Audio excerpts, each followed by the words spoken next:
बुलढाणा जिल्हा पोलीस दलातील शिपाई पदासाठी पात्र उमेदवारांची लेखी परीक्षेला सुरुवात। बुलढाणा जिल्हा पोलीस दलातील 162 पदांसाठी जवळपास 14,253 उमेदवारांनी अर्ज केले होते। त्या उमेदवारांची मैदानी चाचणी व डॉक्युमेंटेशन तसेच गोळाफेक, 1600 मीटर धावणे, 100 मीटर धावणे यासह शारीरिक चाचणी घेण्यात आली। ही प्रक्रिया पार पडल्यानंतर पात्र उमेदवारांची आज दिनांक 15 मार्च 2026 रोजी सहकार विद्या मंदिर येथे लेखी परीक्षेला सुरुवात झाली आहे। या ठिकाणी कुठलाही अनुचित प्रकार घडू नये याकरिता तगडा बंदोबस्त तैनात करण्यात आला आहे। सकाळपासूनच सहकार विद्या मंदिर या परीक्षा केंद्रावर उमेदवारांनी यायला सुरुवात केली। उमेदवाराचे ओळखपत्र, आधार कार्ड तपासून त्यांना परीक्षा केंद्रात सोडले गेले।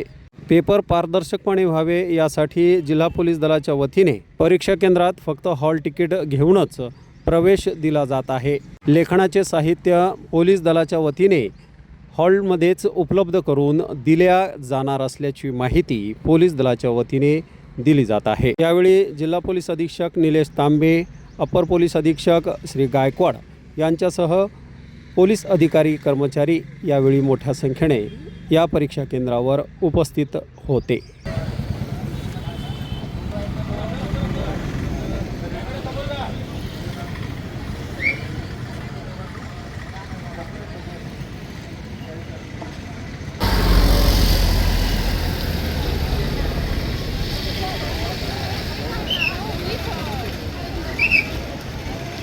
लोक आतमध्ये घेऊन पुढे जाऊ. हे आतमध्ये